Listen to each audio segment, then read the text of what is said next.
Урматтуу Кыргыз Республикасынын башкы прокурору Өткүрбек Асылбекович. Мен бүгүн сизге кайрылууну чечтим. Сизге кайрылуумдун себеби 2017-жылы 8-декабрда жабырлануучу Тоялиева Нурзат аттуу жаран Ленин райондук ички иштер бөлүмүнө арыз менен кайрылып, бул кылмыш иши боюнча 27-февраль 2018-жылы кылмыш иши козголуп, Ленин райондук ички иштер бөлүмүнүн тергөө бөлүнчөсүндө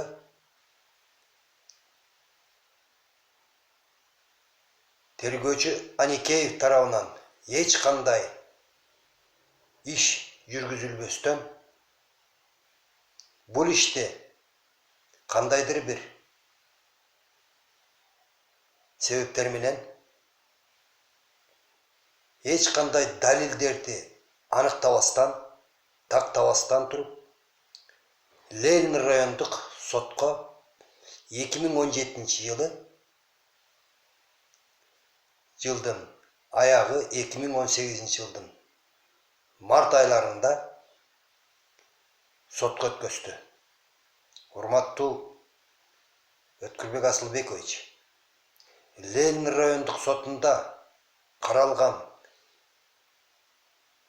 118-275 сандуу кылмыш ишинде эч кандай тастыкталбаган, далилдерди келтирилбеген тергөөчү тарабынан жөнөтүлгөн кылмыш иши каралып, аны Ленин райондук соттун судьясы Касымбеков тарабынан каралып, ал жерде катышып жаткан прокурор Жапаркулова тарабынан көңүл да бурулган жок. Тилекке каршы сот отурумунда өтүнүч келтирип, бул иштин чоо жайын, тактыгын, кайсы жерде болгонун, эмне болгонун сунуштап, бул иште 275 сандуу кылмыш ишин кайра тергөө органдарына кайрып берүүнү өтүнгөнүмдө судья Касымбеков, прокурор Жапаркулова менин өтүнүчүмдү четке кагып, сот процессин улантышты. Бирок тергөөчү Аникеевдин кетирген кемчиликтерин кылмыш жаза процессуалдык кодексин одоно бузгандыгы тууралуу айтканымда, сот кийин тергөөчүгө жеке аныктама чыгарып, тергөөчүнүн кетирген кемчиликтерин одоно кылмыш жаза процессуалдык кодексин бузгандыгы тууралуу жеке аныктама чыгарып берди. Себеби мен муну айтканымдын себеби, бул жерде сот отурумунда эч кандай кетирилген тергөө маалында кетирилген чоң каталыктарды жоя албастыгыбызды билгенден мен өтүнүч келтирсем, судья буга көңүл бурган жок.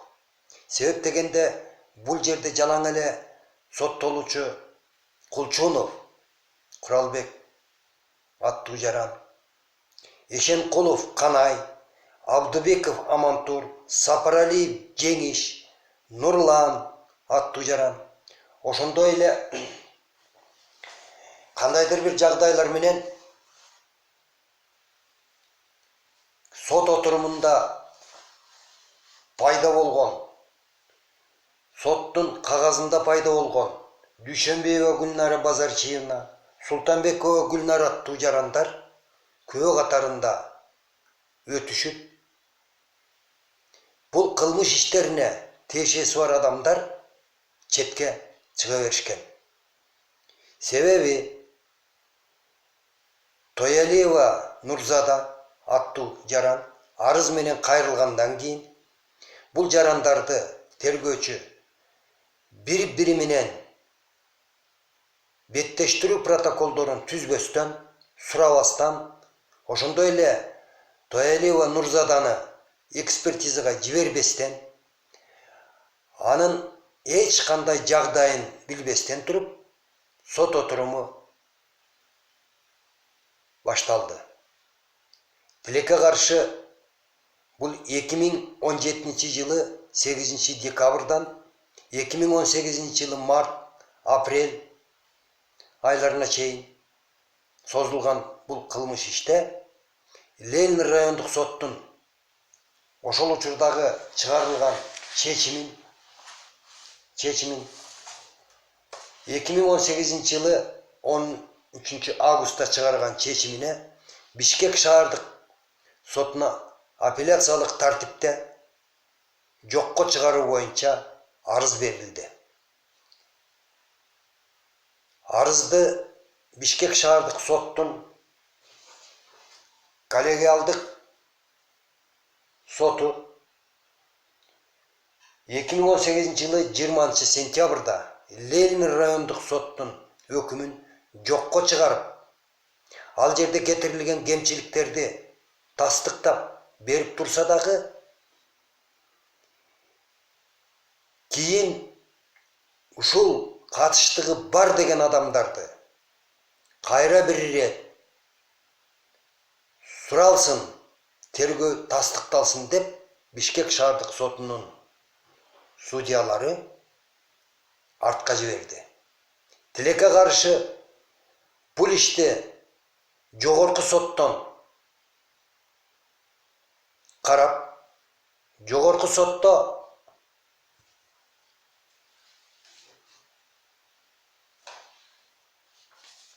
декабрь 2018 жылы жогорку соттун судьялары тарабынан эч кандай көңүл бурбастан бул ишке кайра экинчи инстанцияга каралсын деп жиберилди.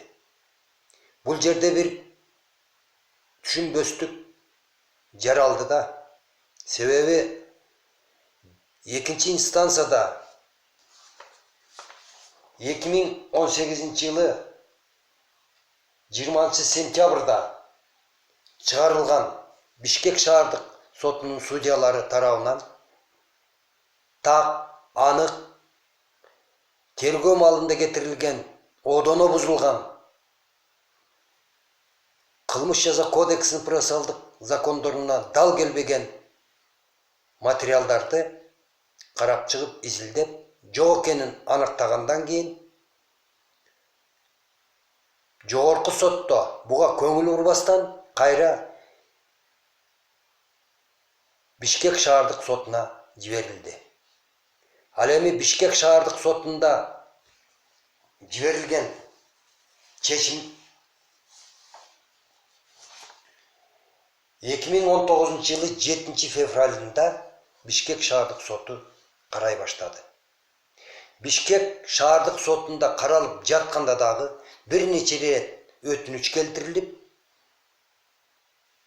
ал жерде башында бул ишти 2017 жылы кылмыштуу топ жазагандыгы боюнча тергөөчү өзүнүн бул тергөө амалдарын жүргүзбөсө дагы уюшулган топ деген беренени коюп сотко жиберилген. Тилекке каршы уюшулган топтун бир гана жараны азыркы маалда СИЗОдо турат, калгандары сайрандап бош. Какпаган эшик, ачпаган тешик калган жок. Сизге менин кайрылып жаткан ушу жабырлануучу тараптардан Тоялиева, Мамырова, Иманалиев, Тоялиеванын апасы Жусупбековадан бир нече рет башкы прокуратурага кайрылып, бул иште Ленин райондук ички иштер бөлүмүнүн тергөө бөлүмүнөн өндүрүштөн бөлүнүп 1.18-11.70 сандуу кылмыш иши ушул күнгө чейин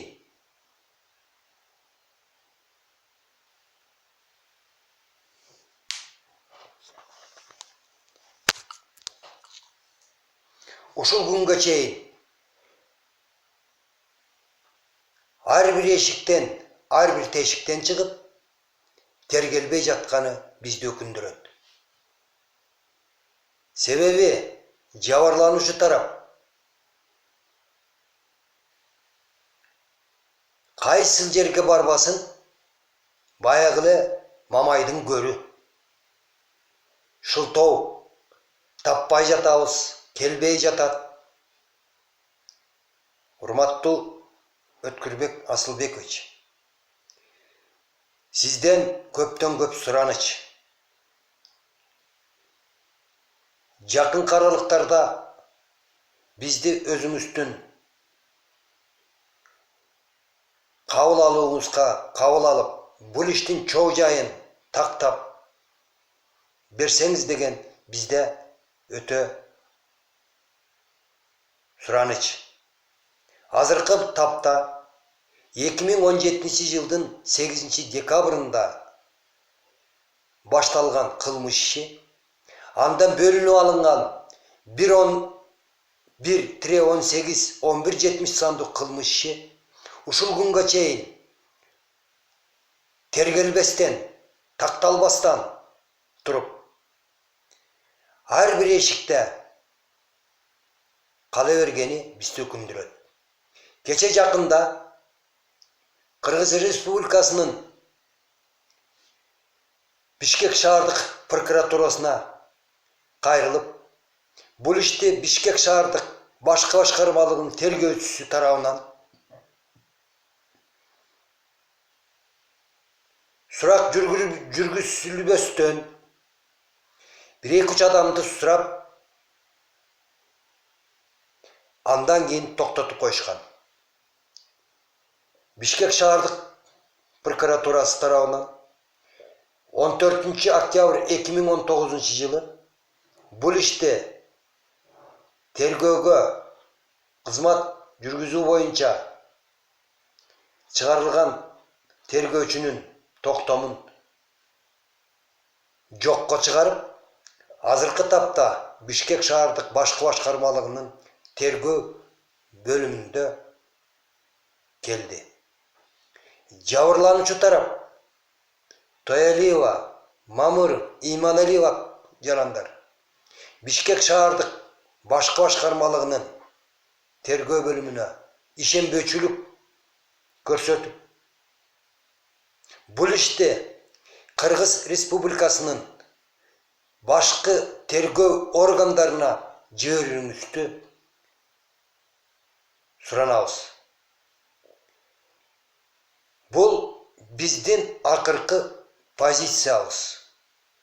Эгерде бул иш Кыргыз Республикасынын башкы тергөө органдарына жиберилбесе, ал жерден кандайдыр бир себептер менен тергелбесе, анда Кыргыз Республикасынын президентине, премьер-министрине, жогорку кеңешке жана ошондой эле жогорку кеңештин депутаттарына кайрылууга туура келет. Урматтуу Өткүрбек Асылбекович, бул ишти өзүңүздүн көзөмөлүңүзгө алып, 1-18-11-70 сандуу ишти толугу менен таанышып көрсөңүз, бул жерде 2017 жылдан ушул күнгө чейин бир дагы тергөө жүрбөстөн, сурабастан, эч кандай тыянак чыкпастан, азыркы күндө абалыбыз ушул. Сизден сураныч, бул ишти өзүңүздүн түздөн-түз көзөмөлүңүзгө алып, жакын аралыктарда биз арыз менен сизге кайрылып, бул ишти аягына чыгарып берет деген жабырлануучу тараптардан жана ошондой эле жабырлануучунун мыйзамдуу өкүлү катары сизден сураныч. Рахмат.